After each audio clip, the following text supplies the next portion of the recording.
और अब बात चीन की सागर समाधि की। पड़ोसी देशों के साथ उलझने वाला और 23 देशों के साथ सीमा विवाद को हथियार बनाकर विस्तारवाद के मोहरे चलने वाले चीन की अब खैर नहीं। भारत, जापान, ऑस्ट्रेलिया और अमेरिका ने मिलकर चीन के खिलाफ एक ऐसी दीवार खड़ी करनी शुरू कर दी है जिससे उसकी तमाम साजिशें दम तोड़ देंगी। फ्रांस के साथ क्वाड देशों का समूह 7 अप्रैल तक हिंद महासागर में चीन को ध्यान में रखते हुए युद्ध अभ्यास कर रहा है, जिससे चीन इस कदर बौखला उठा है कि उसने एक बार फिर ताइवान के जरिए क्वाड को चुनौती देने की चाल चली है। तो क्या चीन अपनी इस चाल में कामयाब हो पाएगा? देखिए कैसे समंदर में चीन समाधि लगभग उसकी तैयार हो गई है।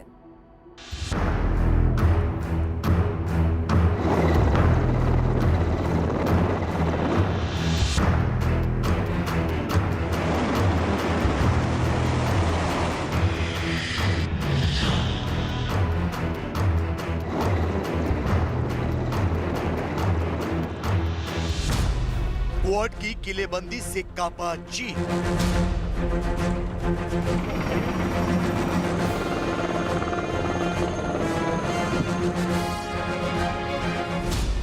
अब चीन की समुद्र समाधि तय है।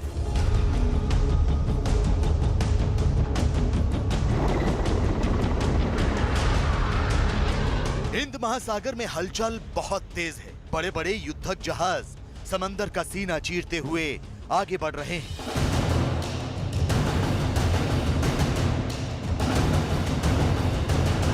विमान वाहक युद्धपोतों से फाइटर जेट उड़ान भर रहे हैं।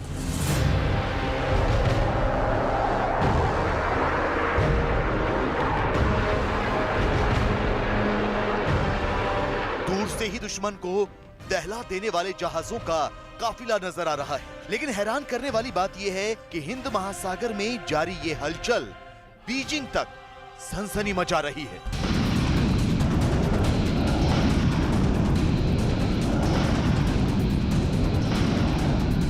चीन के राष्ट्रपति शी जिनपिंग के माथे पर शिकन की लकीरें खिंच गई हैं, क्योंकि ये सिर्फ युद्धक जहाजों का काफिला नहीं बल्कि उनकी चालबाजियों पर पानी फेरने की शुरुआत है। दरअसल चीन को समंदर में घेरने के लिए क्वाड में शामिल देशों की नौसेनाएं युद्धाभ्यास कर रही हैं। ला पेरिस नाम से ये युद्धाभ्यास फ्रांस की अगुवाई में किया जा रहा है। 4 देशों की नौसेनाओं का ये युद्धाभ्यास 5 अप्रैल से शुरू हुआ और 7 अप्रैल तक चलेगा। खास बात ये कि ये युद्धाभ्यास पूर्वी हिंद महासागर में हो रहा है। 3 दिन तक चलने वाले इस युद्धाभ्यास में 5 देशों की नौसेनाएं मिलकर एंटी एयर वॉरफेयर और एयर डिफेंस एक्सरसाइज के साथ साथ firing, cross deck flying operation, सामरिक युद्धाभ्यास और सीमैनशिप इवोल्यूशन जैसे जटिल ऑपरेशंस को साझा करेंगे। खास बात यह है कि भारत की तरफ से आईएनएस सतपुड़ा, आईएनएस क्लिंटन और पहली बार पीएटाई जो कि long range maritime petrol aircraft है, वो इस अभ्यास का हिस्सा है। कुछ दिनों पहले भी क्वाड देशों ने मालाबार नाम से सैन्य अभ्यास किया था। इसमें भी चारों देशों की नौसेनाओं ने चीन को घेरने की रणनीति को परखा था। तो एक बार फिर चीन पर शिकंजा कसने और समंदर में उसकी चालबाजियों पर लगाम लगाने के लिए क्वाड देशों का समूह पूर्वी हिंद महासागर में युद्धाभ्यास कर रहा है। हिंद महासागर, प्रशांत महासागर और दक्षिण चीन सागर तक फैले चीन के मकर जाल को तोड़ने की फाइनल तैयारी हो रही है। ये एक संदेश है उन ताकतों के लिए जो कि समुद्र में बाकी देशों के लिए रुकावट डालना चाहते हैं। अमेरिका के नवनिर्वाचित राष्ट्रपति जो बाइडेन इस बात को साफ कर चुके हैं कि क्वाड का मकसद है to ensure freedom at sea, freedom of movement, freedom of navigation, और साथ ही साथ ये यकीन करना कि इंटरनेशनल लॉ एंड ऑर्डर्स का पालन किया जाए समुद्र पर।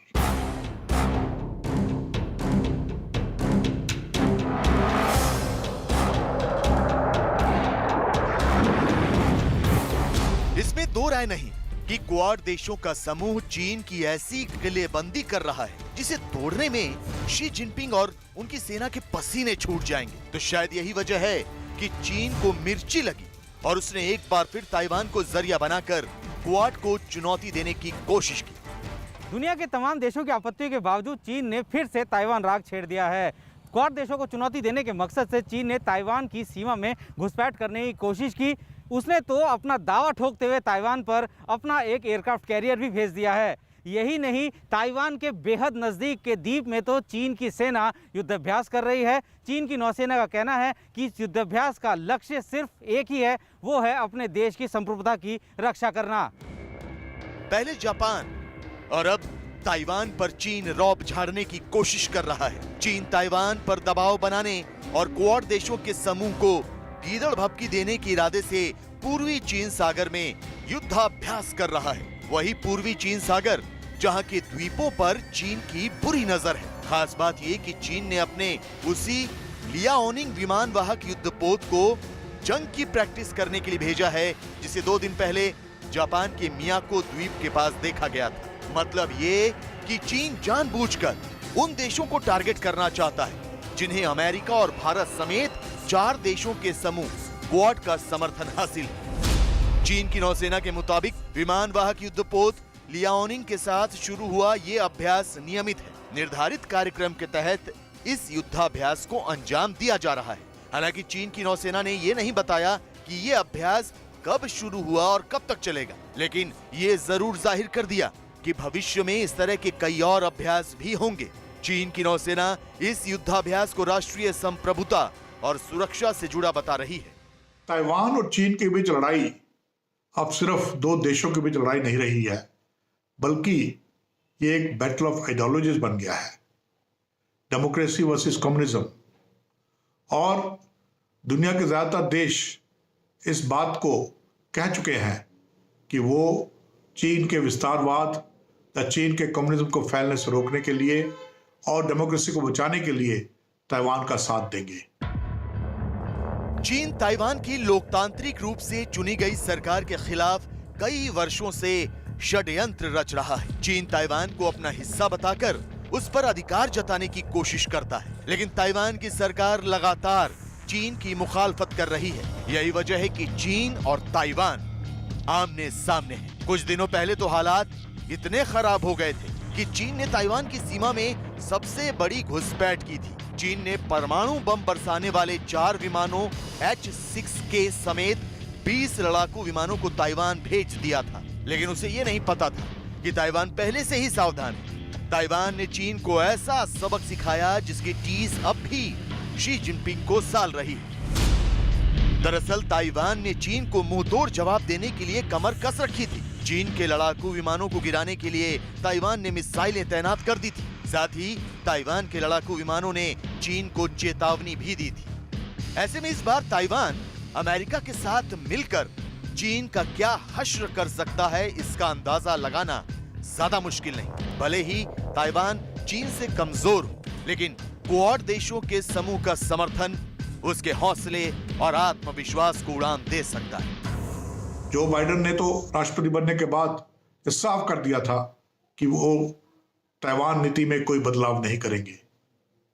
भारत भी धीरे धीरे ताइवान के नजदीक हो रहा है। हाल ही में ताइवान में हुए एक रेल एक्सीडेंट में भारत ने जब वहां पे रेल एक्सीडेंट में विक्टिम्स का सिंपैथाइज किया तो चीन ने उस पर ऑब्जेक्ट किया। भारत में ताइवान डे बड़े जोर शोर से मनाया जाता है। चीन इससे भी नाराज है। ऑस्ट्रेलिया, जापान भी ताइवान के साथ अच्छे संबंध बना रहे हैं। चीन दक्षिण चीन सागर में अपना दबदबा कायम करना चाहता है। जमीन हड़पने के साथ चीन दक्षिण चीन सागर में स्थित द्वीपों पर लाल झंडा फहराना चाहता है, जिसकी वजह से कभी ताइवान तो कभी जापान के साथ उसका विवाद बढ़ता जा रहा है। उसकी ओर से आए दिन होने वाली ऐसी हरकतों से पूरे एशिया पर जंग के बादल मंडराने लगे हैं, क्योंकि इस बार चीन की दादागिरी काम नहीं आने वाली। इस बार उसे क्वाड देशों का समूह मुंह तोड़ जवाब देगा। नमस्ते, मैं हूं किशोर अजवाणी।